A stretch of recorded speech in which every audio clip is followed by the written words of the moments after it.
अब हम economic causes में देखेंगे, जैसे आगे के वीडियो में हमने exploitation of economic resources, drain of wealth, DK of cottage industries and handicraft देखा था। अब इसमें फोर्थ पॉइंट है इकोनॉमिक डिक्लाइन ऑफ पीजेंट्री।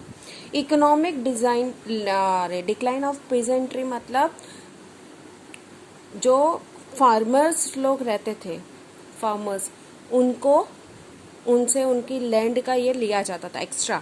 अब क्या करते थे, जैसे एक इंसिडेंट हुआ था बंगाल में कि जब ये हुआ तो उन्होंने क्या किया, जो लैंड पे टैक्सेशन रहता है वो बढ़ा दिया, वो टैक्सेशन डबल कर दिया। जो टैक्सेशन समझो 5 रुपया रहता था वो उन्होंने बढ़ाकर टैक्सेशन 10 रुपीज़ कर दिया। तो इससे क्या हुआ कि फार्मर्स पे बहुत बर्डन होने लगा।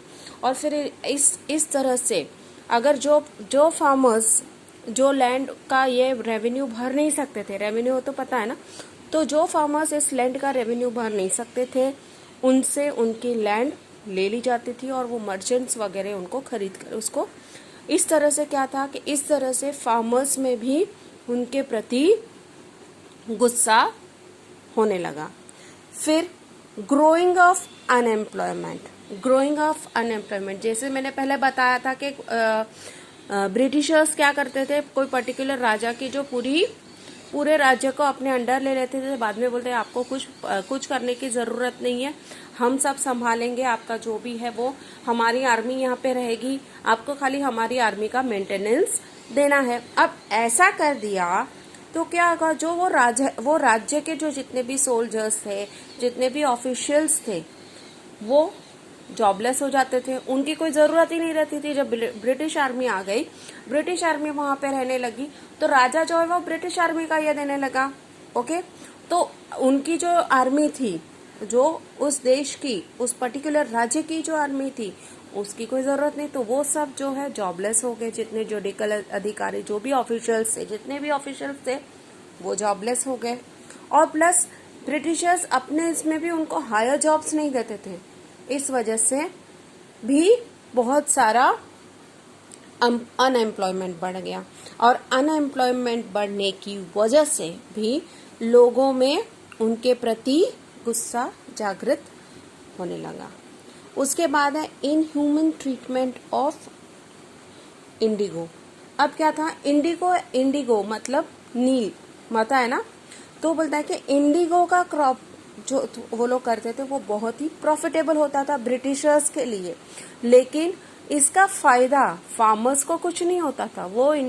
लेकिन ब्रिटिशर्स के लिए ये बहुत ही प्रॉफिटेबल ये था, इसलिए उन लोग जो फार्मर्स को फोर्स करते थे इंडिगो ही कल्टीवेट करने का। और प्लस फार्मर्स के लिए एक बुरा ये क्या था कि अगर एक बार इंडिगो का क्रॉप उन्होंने अपने फार्म में, बाद में वो जो जमीन है वो बंजर हो जाती थी, उसमें और कोई क्रॉप, तो इसीलिए वो लोग उसको फोर्स करते, क्योंकि उनके लिए बहुत ही प्रॉफिटेबल था, तो वो फोर्स करते थे इंडिगो उगाने के लिए। लेकिन और जो फार्मर्स जो है इंडिगो के अलावा अगर कोई क्रॉप उगाता था तो वो लोग जाकर, जैसे उनको पता चलता था, वो उसको डिस्ट्रॉय कर देते थे। तो इस वजह से भी लोगों में, फार्मर्स में उनके प्रति गुस्सा होने लगा, यानी बहुत ही गंदा बर्ताव करते थे वो फार्मर्स के साथ। अगर वो नहीं मानते थे उसको मारना पीटना, वो बहुत अंदर में देखेंगे। ये तो ये शॉर्ट में तुम्हारी बुक में दिया है, और भी अंदर ये इंडिगो का पूरा देखेंगे ना तो ये बहुत ही बुरा।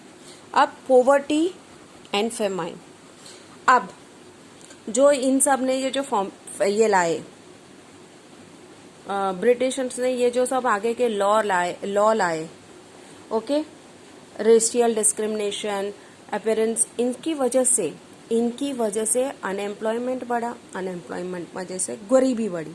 एक तरफ गरीबी तो बढ़ी, ओके। उसके अलावा भी 1765 से लेकर 1857 तक, इस दौरान बहुत सारे फेमाइन्स भी हुए।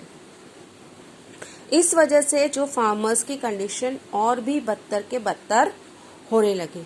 ये भी एक कारण था, इकोनॉमिक कारण, कि इस वजह से भी, यानी उनकी इकोनॉमिक कंडीशन खराब हो गई, आर्थिक परिस्थिति, उनके पास पैसे नहीं रहते थे, उनके पास अनएम्प्लॉयमेंट, तो इस वजह से भी उन लोगों में बोलता है कि जो लोग वो पूरे ब्रिटिशर्स के प्रति उनको गुस्सा उनके मन में पैदा होने लगा कि ये इनके इन सब पॉलिसीज की वजह से ही हमारी आज ये हालत हुई। फेमाइन तो चलो वो कुदरती आपत्ति थी, लेकिन इन्होंने जो बहुत सारे ऐसे ये जो रूल्स लाए थे उस वजह से भी उनके लिए बहुत ही बुरी कंडीशन हो गई, यानी वो जॉबलेस हो गए। ओके, जैसे ये कॉटेज इंडस्ट्रीज वगैरह डिस्ट्रॉय हो गई, आर्टिसंस, क्राफ्टमैन, फार्मर्स लोग के कितने फार्म्स खराब हो गए, इस वजह से वो गरीब हो गए और ऊपर से फेमाइन आया, फेमाइन की वजह से और भी उनकी खस्ता हालत हो गई। तो वो बाद में उनके प्रति ये गुस्सा जगा कि ये ब्रिटिशर्स की वजह से ही हमारी हालत हो गई। ओके, तो उसके बाद है decline of landed aristocracy.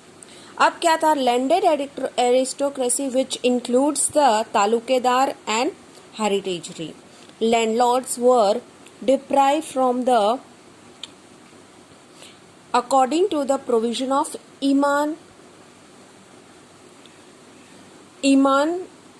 Contract था वो 1852 में है। उसमें उसके दौरान क्या हुआ कि जो भी उनके एंसेस्टर्स, जो भी हेरिडेटरी जिनको लैंडलॉर्ड्स मिलते थे, अगर समझो मेरी प्रॉपर्टी मेरे बच्चों को जाएगी और उसके आगे उनके बच्चों को, इसे कहते हैं हेरिडेटरी। जो हेरिडेटरी लैंडलॉर्डशिप चलती आ रही थी उसमें भी उन्होंने एक नया ये लाया कि जो अगर वो अपना प्रूव नहीं कर सकता है प्रॉपर इसके साथ, अभी उस टाइम पे डॉक्यूमेंटेशन इतना कोई करता नहीं था, अरे बाप का बेटे को, बेटे का बेटे को, बेटे का बेटे को, ऐसे ही जमीन चलते जा रही थी। लेकिन उस वक्त पे इतना ही तो इन लोग ने ऐसा एक रूल लाया 1852 में। इस वजह से क्या हो गया कि 20,000 एसेट्स जो थे वो कॉन्फ्लिक्ट हो गए, because landlords are fail to means ऐसे 20,000 लैंडलॉर्ड्स जो है वो अपना एविडेंस प्रूव करना में फेल हो गए। इस वजह से ये जो 20,000 एसेट्स थे उन लोगों ने उसकी क्या कर दी, बिडिंग की। और बिडिंग में क्या होता था, जो मर्चेंट्स रहते थे, जो बड़े बड़े ये लैंडलॉर्ड्स रहते थे, वो उसको खरीदते थे बिडिंग से। तो इस वजह से भी जो जिनकी जो प्रॉपर्टी थी उनसे वो छीन गई, और छीन गई इस वजह से भी वो लोग भी ब्रिटिशर्स के अगेंस्ट हो गए। उनके मन में भी ब्रिटिशर्स के प्रति गुस्सा पैदा हो गया, और ये सब कॉजेस थे इकोनॉमिक कॉजेस। अब हम आगे देखेंगे मिलिट्री कॉजेस। ओके, नेक्स्ट इसमें हम मिलिट्री कॉजेस देखेंगे।